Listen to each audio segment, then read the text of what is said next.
पिछले कुछ अरसे में पाकिस्तान में पोलराइजेशन इतनी ज़्यादा बढ़ गई है कि हर एक दूसरे को शक की नज़र से देखता है। इमरान खान की सियासत में एंट्री और उनके ख़िलाफ़ अदम एतमाद, ये दोनों मामलात भी उसी कंट्रोवर्सी का हिस्सा हैं।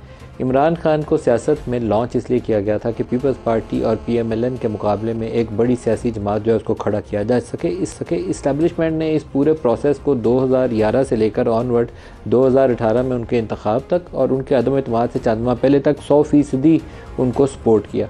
वो यहाँ डी चौक में धरना हो तो उसके पीछे जो साहब थे शुजा नवाज़ अपनी किताब में पूरी कहानी तहरीर कर चुके हैं। तो यहाँ फैज़ाबाद में धरना हो तो उसकी कहानी, और मुख्तलिफ़ शहरों के अंदर एहतजाज और उनकी बंदिश हो तो उसकी कहानी, पार्लियामेंट हाउस के ऊपर चढ़ाई या PTV स्टेशन पर हमला हो तो उसकी कहानी, सब के अंदर कुछ ना कुछ ऐसी कंट्रोवर्सी जुड़ी हुई है। या इवन ये पूछे कि फैज़ाबाद में उन प्रोटेस्ट के दौरान में जो CCTV की कैमरास थी, सेफ सिटी के कैमरास थी, वो किसने तारें काटी थी, वो कौन लोग थे जो पुलिस वालों को पुश बैक करने आए थे। तो मैं उन सारों के जवाब शायद TV पे दे ना सकूं, लेकिन मैं एक चीज़ कह सकता हूं आपको कि जो इमरान खान और इनके करीबी साथी कहते थे सेम पेज, वो वाक़तन सेम पेज एग्जिस्ट करता था और बड़ा स्ट्रॉन्गली एग्जिस्ट करता था। इमरान खान सामने चेहरा थे और पीछे फोर्स जो थी वो इस्टेब्लिशमेंट थी जो इस पूरे प्रोसेस को चला रही थी। ख़राबी कहाँ से पैदा हुई उसकी बहुत सारी वजूहात बयान की जा सकी हैं। बहुत से लोग कहते हैं कि शायद उस्मान बुज़दार का तकर्रुर एक रीज़न थी। मेरा बाज़ चीज़ों के ऊपर मेरा ख़्याल आता है कि उस्मान बुज़दार को अगर इस्टेब्लिशमेंट हटाना चाहती संजीदगी के साथ तो उसको महीने 2 महीने में 4 महीने में उठा के बाहर फेंक देते। वो कहते थे इमरान को, और इमरान खान उसके ऊपर बैक ट्रैक कर जाते थे। बात करने के बाद उनको सबूत भी दिखाए जाते थे, वो उससे भी पीछे हट जाते थे, लेकिन कभी उन्होंने धक्का मार के उस्मान बुज़दार को गिराने की कोशिश नहीं की। अगर उस्मान बुज़दार को गिराने की कोशिश नहीं की तो फिर इमरान खान को गिराने की कोशिश क्यों की, ये एक बड़ा सवाल है। साइफ़र का जो बयानिया था इमरान खान का, वो 27 मार्च 2022 को उन्होंने जलसे में जब वो लहराया तो उसकी शक्ल में लोगों के सामने आया। 7 मार्च को अमेरिका में एक मीटिंग होती है और पाकिस्तान के सफ़ीर असद मजीद वो डोनाल्ड लू से मुलाकात के बाद ख़ुद अपने वज़ीर-ए-आज़म को और अपने फ़ॉरेन मिनिस्टर को एक साइफ़र भेजते हैं जिसमें लिखते हैं कि मेरी एक अमेरिकी स्टेट डिपार्टमेंट के ऑफिशियल के साथ डिनर पे मीटिंग होती है डोनाल्ड लू के साथ, और डोनाल्ड लू जो है वो बताता है कि वाइट हाउस और स्टेट डिपार्टमेंट खुश नहीं है इमरान खान के रूस के दौरे के ऊपर। और रूस का दौरा उस वक्त हुआ जिस रात उन्होंने यूक्रेन के ऊपर हमला भी कर दिया था। ये बड़ा इंटरेस्टिंग है। इमरान खान का दौरा यकीनन यूनिलैटरल नहीं था कि अकेले इमरान खान ने फ़ैसला किया और उठ के चला गया। इमरान खान PTI की हुकूमत और उस वक्त की इस्टेब्लिशमेंट दोनों इस दौरे के ऊपर काम कर रहे थे। फिर अमेरिका खफा क्यों हुआ? अमेरिका ने खफा होना था, अमेरिका की नाराज़ी हमारे सामने आनी थी। तो क्या इमरान खान ने सब चीज़ों को नज़रअंदाज करके ख़ुद जाने का फ़ैसला कर लिया? इसका मैं आपको शायद 2+2 करके जवाब ना दे सकूं, लेकिन जनरल बाजवा ने उसके बाद इस्लामाबाद में एक सेमिनार हुआ था और मीडिया के कैमरास के सामने उन्होंने कहा कि यूक्रेन वाले इशू के ऊपर कि उसकी वो मजम्मत भी करते हैं कि रूस ने उसके ऊपर हमला किया, और अपने कंसर्न्स का भी उन्होंने इजहार किया, तशवीश का, जो इमरान खान ने उस तरीके से नहीं किया था काम जो जनरल बाजवा ने बाद में एक सेमिनार के अंदर इस्लामाबाद में बैठ के कर दिया। साइफ़र एक इंटरसेप्ट पब्लिकेशन है जिसने पूरे साइफ़र का टेक्स्ट छापा है। मैंने 100% ये नहीं कह सकता कि हर लफ्ज़ ठीक है, लेकिन उसके जो कंटेंट्स हैं वो लार्जली दुरुस्त हैं जो छापे गए हैं, क्योंकि मैंने बहुत सारी बैकग्राउंड इंटरेक्शंस में बड़े हाईएस्ट लेवल के ऊपर लोगों के साथ जब ये साइफ़र की कंट्रोवर्सी चल रही थी तो जो चीज़ें मैंने उन लोगों की ज़बानी सुनी थी मोर और लेस वही चीज़ें। मैं इस बात के ऊपर यकीन नहीं रखता था कि अमेरिका ने बैठ के 35 MNA ख़रीद के और वो शहबाज शरीफ, जरदारी और जनरल बाजवा को दिए थे कि जाओ इमरान खान की हुकूमत गिरा दो। ये काम हमारी इस्टेब्लिशमेंट वैसे ही करने के लिए तैयार बैठी हुई थी, और वो जो MNAs थे वो PMLN के एक टिकट की खातिर 25 लोग जो थे उनके, वो PTI को छोड़ के जाने पे मादा बैठे हुए थे, क्योंकि 27 मार्च के उस ख़त लहराने से पहले इमरान खान हाईली अनपॉपुलर थे और पूरे साउथ पंजाब के जो इलेक्टेबल्स थे वो चोरी छुपे नवाज़ शरीफ से लंदन में राब्ते करके आइंदा के टिकट की फरमाइश कर रहे थे। साइफ़र का बयानिया इमरान खान ने अपने सियासी मुफादात के लिए इस्तेमाल किया, इसमें कोई शक नहीं है। डोनाल्ड लू ने, मैं 100% पहले भी कहता था और आज भी कहता हूँ कि वो अल्फाज इस्तेमाल किए कि अगर इमरान खान रहेगा तो फिर तो हमारे आपके साथ मसाइल हैं, अगर ये जाएगा तो फिर आपको माफ़ कर दिया जाएगा। ये टिपिकल अमरीकियों का एक स्टाइल है, उनका वो काउबॉय स्टाइल, एक डेमोक्रेसी वो करते हैं, डिप्लोमेसी, ये उसी के अंदर बयानिया उन्होंने हमें दिया कि अगर तो इमरान खान ही वज़ीर-ए-आज़म रहा तो फिर तो आप भुगतोगे, you will face the consequences. और अगर ये नो कॉन्फिडेंस कामयाब हो जाती है तो फिर हो सकता है कि आपको माफ़ कर दिया जाए। और वही चीज़ असद मजीद ने लिख के भेजी और उन्होंने कहा कि हमें डिमार्च करना चाहिए। सफ़ीर को बुलाते हैं और सफ़ीर को बुला के दफ्तर ख़ारजा में आप प्रोटेस्ट लॉन्च करिए। प्रोटेस्ट नहीं लॉन्च किया, बल्कि इमरान खान की जो ऑडियो क्लिप्स लीक हुई बाद में असद उमर और शाह महमूद कुरैशी और शीरी मज़ारी के साथ, उसके अंदर वो अपने इस क्लोज सर्कल को कह रहे हैं कि आपने ये बयानिया बनाना है, इसके ऊपर साइफ़र के ऊपर खेलना है और लोगों को स्पून फीड करना है कि अमेरिका से धमकी आई है कि इमरान खान की हुकूमत गिरा दो। और यहाँ से मीर जाफ़र और मीर सादक ने उनकी हुकूमत गिरा दी, जो जनरल बाजवा को कहते थे। जनरल बाजवा से सबसे बड़े जो डिफरेंसेस उनके डेवलप हुए वो जनरल फैज़ की जब उनको पोस्ट आउट किया जा रहा था DGISI, शायद वो एक मौका था जहां उनकी एक गहरी लकीर, कहना चाहिए कि लकीर गहरी होगी आपस में तकसीम की। पहले इश्यूज आते थे हट जाते थे, आते थे हट जाते थे, लेकिन जब उन्होंने उनको हटाने की कोशिश की और इमरान खान ने उसके ऊपर रुक गए कि नहीं मैं इनको नहीं जाने दूंगा, ही शुड कंटिन्यू, उनके मुख्तलिफ वजूहात बयान की जाती हैं। पब्लिकली उन्होंने कहा कि अफगान इशू की वजह से वो जनरल फैज़ को रोकना चाहते थे, लेकिन अनऑफिशियली जो हम लोग यहाँ सुनते थे इस्लामाबाद और पिंडी में, वो ख्याल ये था कि वो चाहते ही हैं कि जनरल बाजवा के बाद नेक्स्ट चीफ जो है वो जनरल फैज़ को लगाएं। ये बड़ा एक बुनियादी फैक्टर था। तो फिर अगर ये 7 मार्च का इलामिया आ चुका था मरासला, इमरान खान ने अमरीकी सफ़ीर को या चार्ज डी फेयर को बुला के प्रोटेस्ट क्यों नहीं लॉन्च किया, जनरल बाजवा को तलब करके उनसे उनकी सरजनश करते या उनसे जवाब तलबी करते, अपने सेक्रेटरी खारजा को बुलाते उससे जवाब तलबी करते, नेशनल सिक्योरिटी कमेटी का इजलास तलब करते, वो भी नहीं किया, सीधा 27 मार्च को क्यों लहराया। इसका जवाब फॉर्मर DG ISPR ने अपनी एक प्रेस कॉन्फ्रेंस में दिया था, जो आज मैं आपको दोबारा सुनाना चाहता हूँ। दिखाएगा।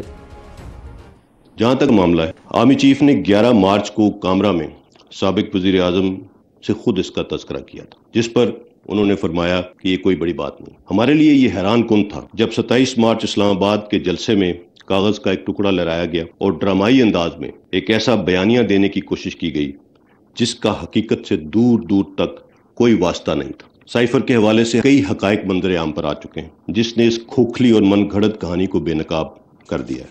पाकिस्तानी सफीर की राय को अपने सियासी मकासद के लिए इस्तेमाल किया गया। ISI ने नेशनल सिक्योरिटी कमेटी को बता दिया था कि हुकूमत के खिलाफ किसी भी किस्म की साजिश के कोई शवाहिद नहीं मिले। फौज की लीडरशिप को निशाना बनाया गया और हर चीज को गद्दारी और रिजीम चेंज ऑपरेशन से लिंक कर दिया गया। लफ्ज एपॉलिटिकल न्यूट्रल को एक गाली बना दिया गया। न्यूट्रल तो जानवर होता है, ये भी पाकिस्तानी सियासत में एक बयानिए का हिस्सा बना। तो आज जो अपने मेहमान हैं उनसे हम पूछेंगे कि न्यूट्रल्स का क्या रोल था। साइफ़र जो एक मीटिंग के मिनट्स थे जिसके ऊपर पाकिस्तान के अपने सफ़ीर ने अपने वज़ीर आज़म को लिख के भेजा था कि ये कहानियाँ, ये सूरत हाल है, अमेरिका के चार्ज डी अफेयर को बुलाइए और उनके ऊपर प्रोटेस्ट लॉन्च करिए।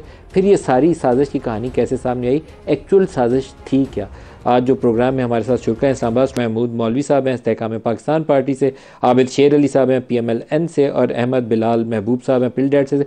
सबको खुशामदीद कहता हूँ। महमूद मौलवी साहब, आपसे जानना चाहूँगा, आप उन दिनों शायद बहुत सारी क्लोज डोर मीटिंग का ख़ुद हिस्सा रहे होंगे और आपको पता होगा कि हुआ क्या, एग्जैक्टली क्या कहानी क्या थी और कैसे इसको ये सोचा गया कि इसको जलसे में लहराते हैं, ये कैसे फैसले हुए। देखिए, ये पॉलिटिकल असल में कोई ना कोई स्टंट चाहिए था।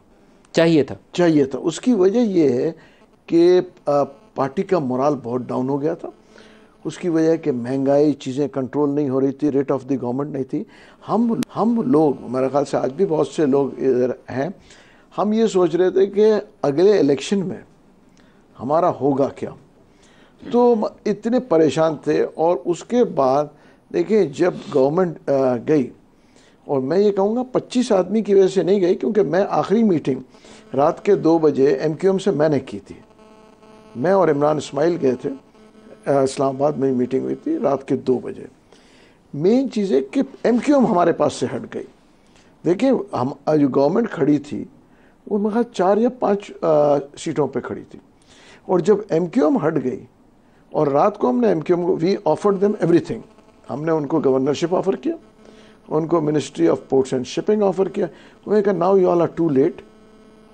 अभी जरदारी साहब यहाँ से गए हैं और हमारी डील फाइनलाइज हो चुकी है। तो उसी हिसाब से हमें अंदाज़ा हो गया कि जी गवर्नमेंट। लेकिन फिर इमरान खान ने ये सारा बयानिया जो था ये जनरल बाजवा को फ्रेम किया ना, कि जनरल बाजवा मीर जाफ़र सादक है, उन्होंने अमेरिका की माँ पर किया। ये उन्होंने कैसे फैसला किया? उसकी वजह ये है ना, कोई भी मतलब पार्टीज़ को आप देखें, जब हुकूमत से निकलते हैं तो वो इस्टेब्लिशमेंट को और फौज को ब्लेम करते हैं। मतलब आप पूरी हिस्ट्री उठा के देख लें, it can be all the parties I would name.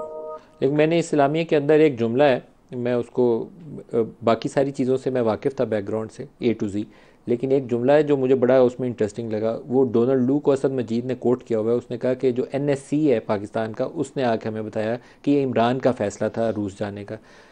NSC Moeed Yusuf था और मुईद यूसुफ को जनरल बाजवा लाए थे। तो अगर मुईद आके डोनाल्ड लू को या स्टेट डिपार्टमेंट को ये बात कह रहा है तो इट मीन्स कि वो कहाँ से कह रहा है।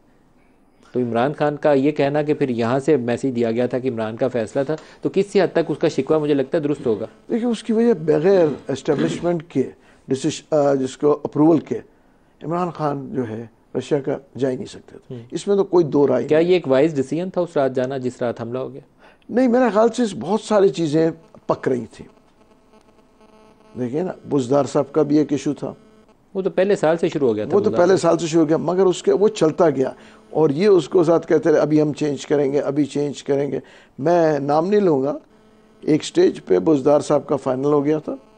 शाम 5:30 बजे जनरल साहब से खान साहब की मीटिंग हुई। उन्होंने एक और नाम एग्री किया, उन्होंने कहा जी बुज़दार साहब जाएंगे, एंड मैं गया। आपकी पार्टी के जो मौजूदा सरबराह हैं वो जी, उनका नाम लिया जा रहा था कि उनको लगाया जाएगा? मैं बिल्कुल उनका नाम, आपने जब कहा मैं आपको बताता हूँ। और मैं और इमरान इस्माइल को ये टास्क दिया गया कि जाके अलीम खान को मना के लेके आओ।